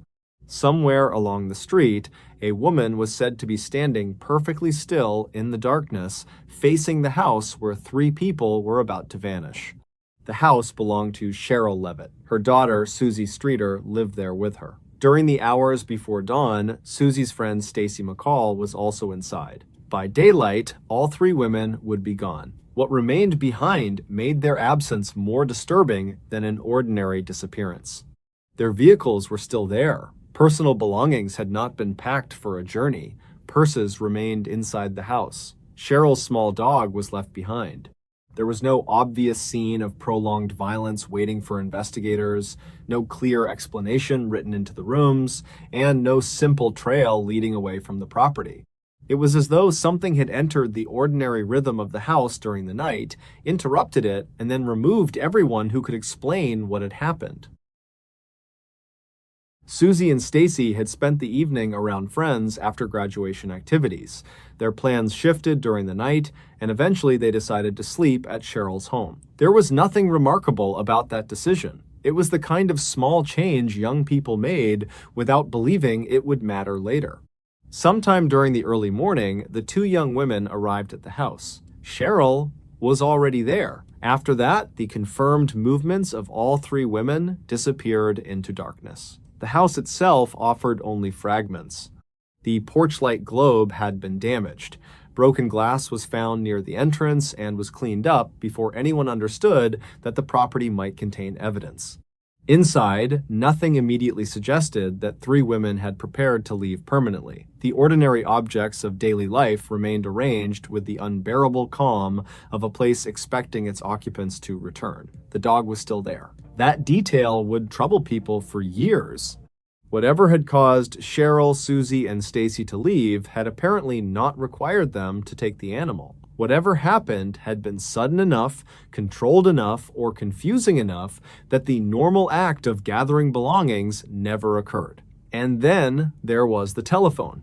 Friends entered the house later that morning while trying to locate Susie and Stacy. At first, the silence could still be interpreted as inconvenience. Perhaps the women had gone somewhere unexpectedly. Perhaps plans had changed again. Then the telephone rang. The caller was male. What was said was described as obscene and disturbing. The call was strange enough to be remembered, but at the time, there was no reason to know whether it mattered. Another unusual call reportedly followed. Inside a house whose residents had disappeared without explanation, a ringing telephone suddenly sounded less like communication and more like intrusion. There was also a message on the answering machine. It was reportedly unusual. Before investigators could preserve or properly examine it, the message was accidentally erased. Whatever voice had been recorded there disappeared. The tape continued to exist. The words did not. For investigators, the house became the center of a mystery damaged almost immediately by ordinary human behavior. Friends and relatives had entered before the severity of the situation was understood. Objects had been touched, glass had been swept away, people moved through rooms searching for answers without realizing they might be moving through a crime scene. Yet, even beneath that contamination, there was something unnerving about the absence of obvious disorder. If someone had forced 3 women from the residence, the person had somehow controlled the situation. If the women had left willingly, the possessions they abandoned made little sense. If they had been frightened into leaving, whatever frightened them had apparently done so without producing the kind of chaos people expected from panic. The most terrifying possibility existed somewhere between those explanations. Someone might have arrived whom at least one of them was willing to approach. A knock at the door would not necessarily have caused a scream. A familiar voice might not have caused immediate fear. A request to step outside might have seemed temporary. Shoes could be slipped on without taking a purse, a door could be opened without waking the neighborhood, a person could walk several feet beyond the porch before realizing something was wrong, then control could change hands. The quietness of the house did not mean nothing violent had happened. It meant the violence, if there had been violence, might have begun somewhere else. There was another account, however, one that would settle into the neighborhood's darker memory rather than the clean boundaries of the official investigation. According to the story, repeated afterward, a nearby resident had been awake at roughly 3 a.m. that morning. The witness had not been watching the Levitt residence intentionally, sleep had simply refused to come. The summer air felt heavy, and the neighborhood had reached that strange hour when even familiar streets begin to resemble abandoned places. The witness looked outside. A woman was standing in the yard. She was not walking toward the house. She was not walking away from it. She was simply there. Her body was turned toward the residence, and her arms appeared to hang loosely at her sides. From the distance, there was nothing obviously threatening about her. She did not crouch behind a vehicle or attempt to hide. She did not pace impatiently. She did not wave toward a window. What made the sight unsettling was the absence of movement. Minutes passed. The woman remained. A breeze shifted branches above the street. Shadows from leaves trembled across the grass. The figure did not appear to react. The witness eventually looked away. When the window was checked again, the woman was gone. Later, when police activity surrounded the property and word spread that 3 women were missing, the observation suddenly seemed important. The witness reportedly described the figure.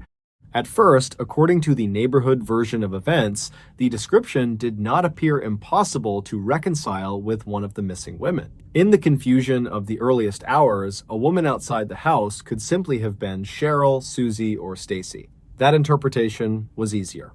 It made the sighting part of the victim's final movements. It did not require a 4th woman. But the witness remembered something about her stillness. There had been no suggestion that she had just arrived home. No keys, no bag, no hurried movement toward a door. She had seemed to be watching, not waiting for someone to answer. Watching. The distinction became harder to forget as the years passed. Springfield police investigated the disappearance extensively. Leads accumulated, tips arrived, possible sightings were discussed, vehicles were considered, people who knew the women were questioned. Theories moved through the city and through national media. Yet the central fact never changed. 3 women had been inside or associated with that house during the night. By morning, they were gone.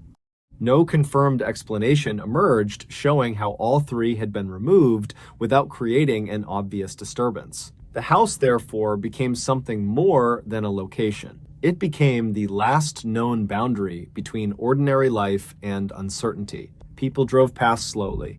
Neighbors noticed unfamiliar vehicles more easily than before. Curtains moving behind windows acquired meaning. A telephone ringing late at night could make someone hesitate before answering. And in stories told quietly among people who remembered that summer, the woman in the yard remained. Years later, another story attached itself to her. It concerned an old family photograph. The picture had reportedly been taken long before the disappearance, during a period when Cheryl and Susie's lives still belonged to the ordinary sequence of birthdays, relatives, gatherings, and posed photographs. At first glance, there was nothing unusual about it. Cheryl stood among people familiar to the family. Faces turned toward the camera, clothing and hairstyles placed the image firmly in an earlier time. It was the kind of photograph stored for years without careful examination. Then someone noticed the background. Behind Cheryl stood a woman. She was far enough away that she had not originally drawn attention. Her position made her seem almost accidental, like a stranger caught in the frame at the wrong moment. But she appeared to be facing Cheryl. Her posture was rigid. Her arms rested near her sides. And to those who connected the photograph with the old neighborhood account, the resemblance was immediate. The same narrow posture, the same impression of a woman who was not participating in what surrounded her. The same unsettling stillness described in the yard near 3 a.m. No name was attached to her. No relative could comfortably explain why she was there. The photograph had supposedly existed years before anyone had reason to invent a connection between an unknown woman and the house on East Delmar Street. That was what made the image difficult to dismiss within the lore surrounding the case.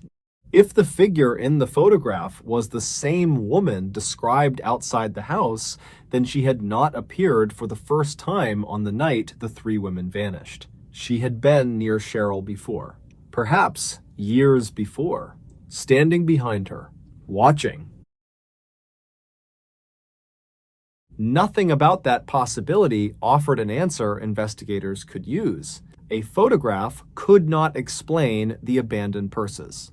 It could not restore the erased telephone message. It could not identify who damaged the porch light or explain why three women disappeared without leaving a clear physical trail. But horror rarely survives because it explains everything. It survives because one detail refuses to fit anywhere else. In this case, the telephone remains one of those details. Imagine the house after the women were already gone. Morning light spreading gradually across the rooms, the dog moving restlessly through familiar spaces, cars sitting outside where their owners had left them, clothing waiting in closets, personal objects untouched. Then the telephone rings. Someone inside answers. A strange male voice speaks. Later, the machine contains another message that no investigator will ever hear. Outside, the remains of broken glass lie near the entrance. And somewhere in another person's memory, a silent woman has already been standing in the yard for several minutes, facing the house before disappearing into the dark. There is no confirmed bridge connecting those moments. That absence of a bridge is what makes them so difficult to forget. Decades after Cheryl Levitt, Susie Streeter, and Stacy McCall vanished, their case continues to resist a final explanation.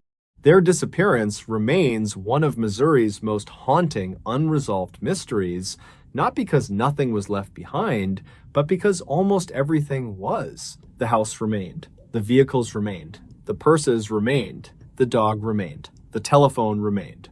Only the women were missing. And in the darker version of the story, preserved outside the formal record, something else remained too. A photograph. A woman in the background.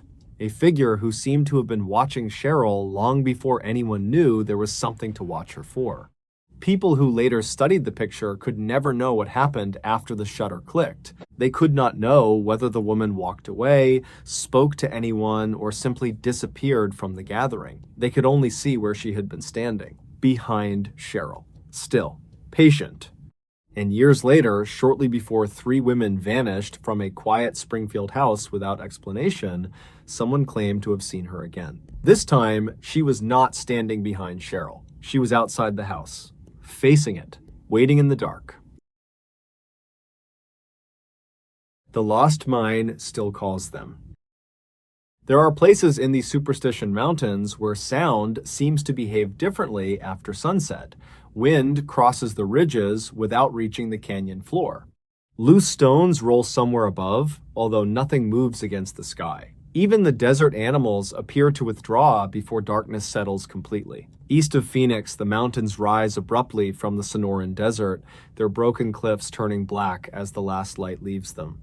For generations, men have entered those canyons believing that somewhere behind the volcanic walls lies a vein of gold rich enough to change a life. Some returned with nothing. Some never returned at all. And among those who spent too many nights searching, there were stories about something worse than becoming lost. There were stories about being led The legend had already been old before modern treasure hunters began carrying satellite receivers and digital maps into the wilderness. In the 1840s, stories placed rich Peralta family mines somewhere inside the superstitions. According to the legend, a large party returning toward Mexico in 1848 was attacked, leaving the region with another name that survived long after the bodies were gone, the Massacre Grounds. Decades later, Jacob Waltz, a German immigrant remembered as the Dutchman, was said to have discovered the hidden workings and carried exceptionally rich ore out of the mountains. Waltz died in 1891 after reportedly giving Julia Thomas fragments of information about the location. She searched and failed. Others followed. The mountain kept its secret. Then came Adolf Ruth. In 1931, the aging veterinarian and treasure hunter entered the range carrying a map he believed could guide him toward the lost workings. He disappeared after being packed into the wilderness near Willow Springs. His skull was discovered months later, and the rest of his remains were found afterward on the eastern slope of Blacktop Mesa. Authorities concluded that exposure, dehydration, and starvation were the likely causes, although conflicting stories surrounding his death became inseparable from the legend. Instead of frightening treasure hunters away, Ruth's fate seemed to draw more of them toward the mountains. Years passed, maps changed, trails were measured more accurately, satellites replaced hand-drawn bearings. Yet the old hunters continued to warn newcomers that technology meant less in the superstitions than people imagined. Canyons could hide landmarks only a few hundred yards away. Ridges could make a traveler believe he was moving north while forcing him east. Heat distorted distance. Shadows erased openings in rock. A person could become disoriented without ever realizing the exact moment it happened. Those were the sensible explanations.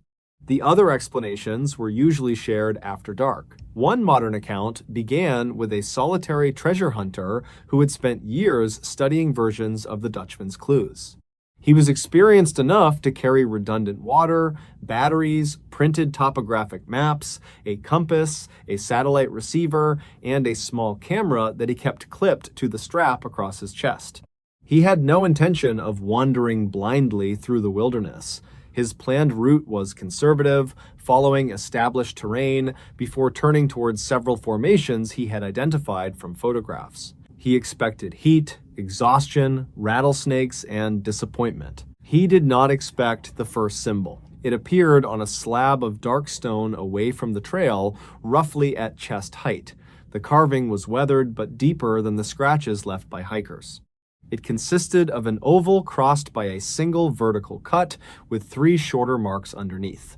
There was no name beside it, no date, no initials. When he brushed dust from the grooves, the stone inside them was pale compared with the surface around it. He photographed the mark and checked his map. Nothing in his notes mentioned carvings in that drainage. Several minutes later, he found another. The second symbol had been cut into a boulder farther uphill. It resembled the first, but included one additional line pointing toward a narrow gap between 2 ridges. From where he stood, the gap looked useless. It led away from the landmarks he had intended to examine. He hesitated, checked his remaining daylight, then walked toward it. By sunset, he had found 4 symbols.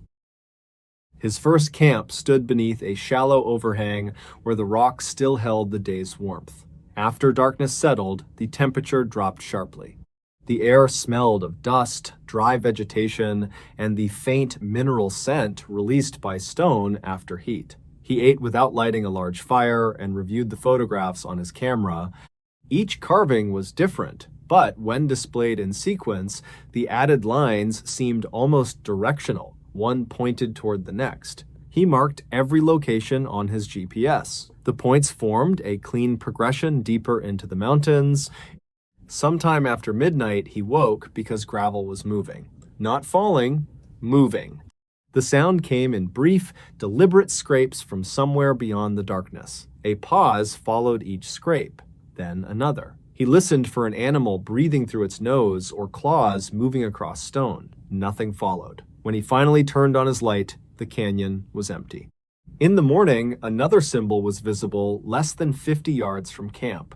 He was certain it had not been there the evening before. The carving faced the exact place where he had slept.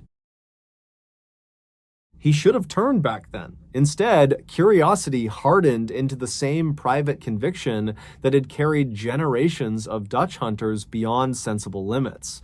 The symbol included two slanting cuts forming something like a narrow peak.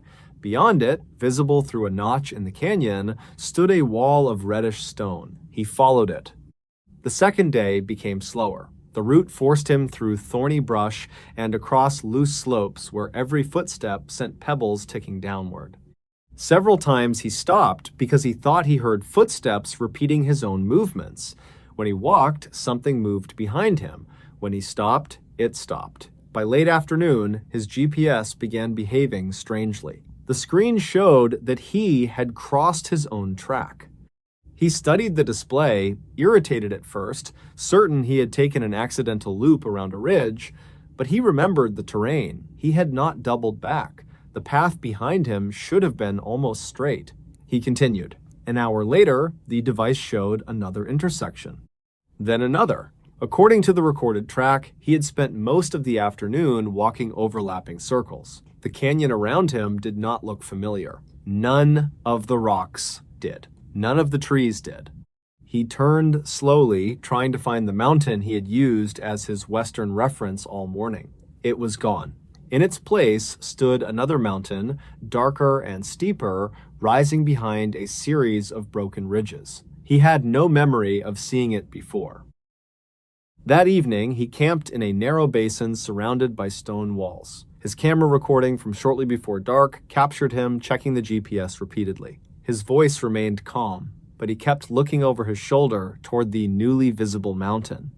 After sunset, the basin became unnaturally still. No insects, no wind, no distant birds. Near midnight, a metallic sound came from inside the rock beside his shelter.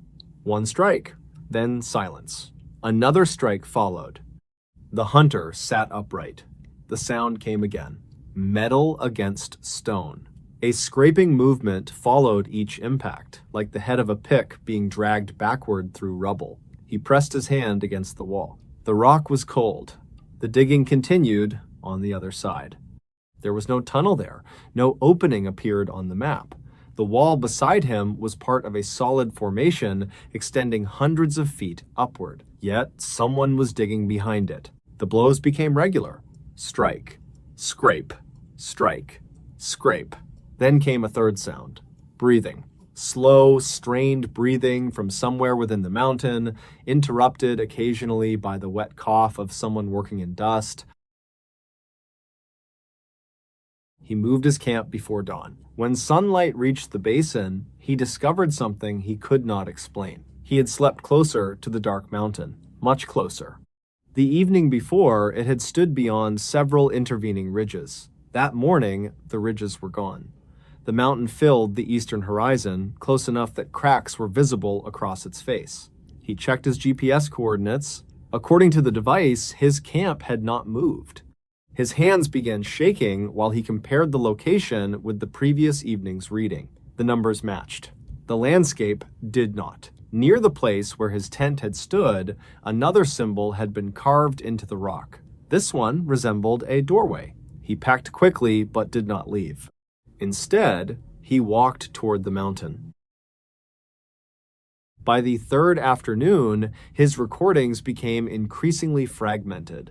Several clips showed him climbing through narrow passages while whispering observations to himself. He found more carvings.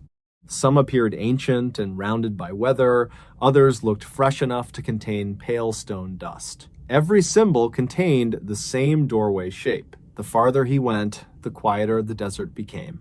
At one point, he stopped because he smelled smoke. Not wildfire smoke, wood smoke.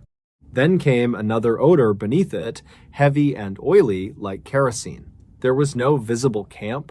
He followed the smell until he reached the base of the mountain shortly before sunset. The wall ahead appeared solid. He walked along it for several hundred yards and found nothing except fractured rock. His GPS showed that he had returned to the same point 4 times. He looked up.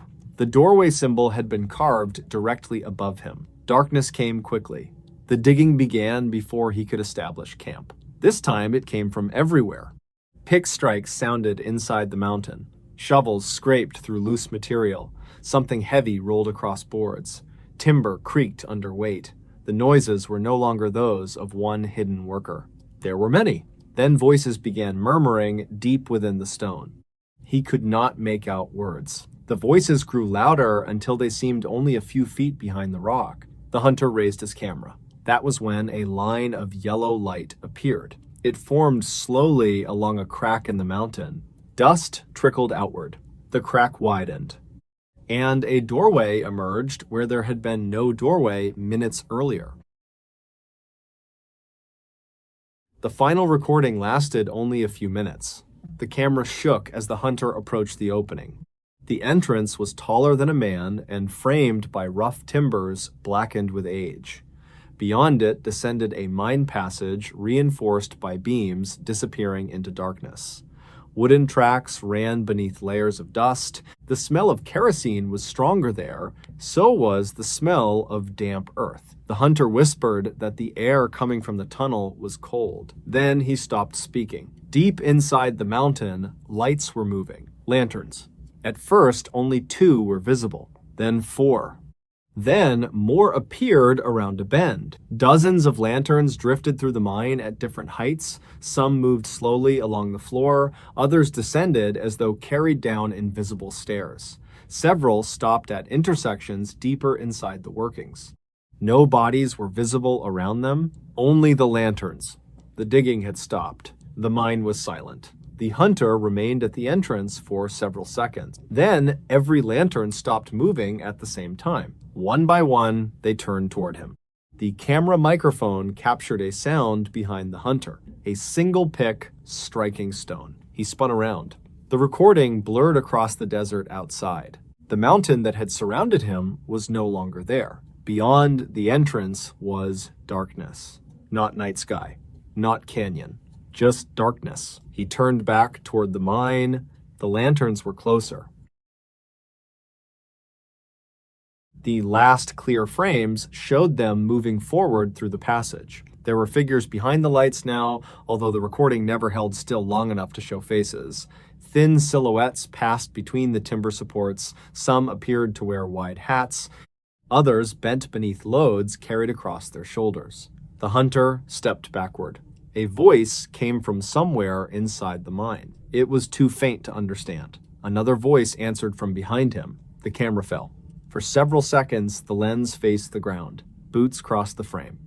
More than one pair. Dust lifted beneath them. Then a lantern was placed beside the fallen camera. The flame burned steadily. A hand entered the frame. It was gray with dust.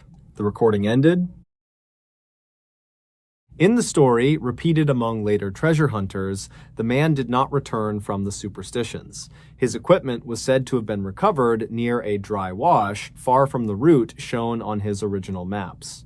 Searchers who tried to reconstruct his journey could locate several of the ordinary landmarks visible in his early recordings. They could not find the symbols. They could not find the basin. They could not find the dark mountain. And there was no mine entrance where the final coordinates indicated one should have been. The GPS track presented its own impossible shape. Instead of leading steadily into the wilderness, the stored route formed a series of tightening circles around an empty section of terrain. Each circle was smaller than the one before it. At the center was the location of the final recording. There was nothing marked there. Only stone. The lost Dutchman's mine remains hidden as it has through generations of competing maps, deathbed clues, failed searches, and men convinced that they were only one ridge away from finding it. These superstitions still stand above the desert east of Phoenix, turning red in evening light and black after sunset. From a distance, they appear motionless. But those who believe the older stories describe the mountains differently. They say the mine is not waiting to be found. They say it chooses when to appear, and when someone begins finding the marks in the stone, the search has already changed. The treasure hunter is no longer looking for the mine. The mine is guiding him home.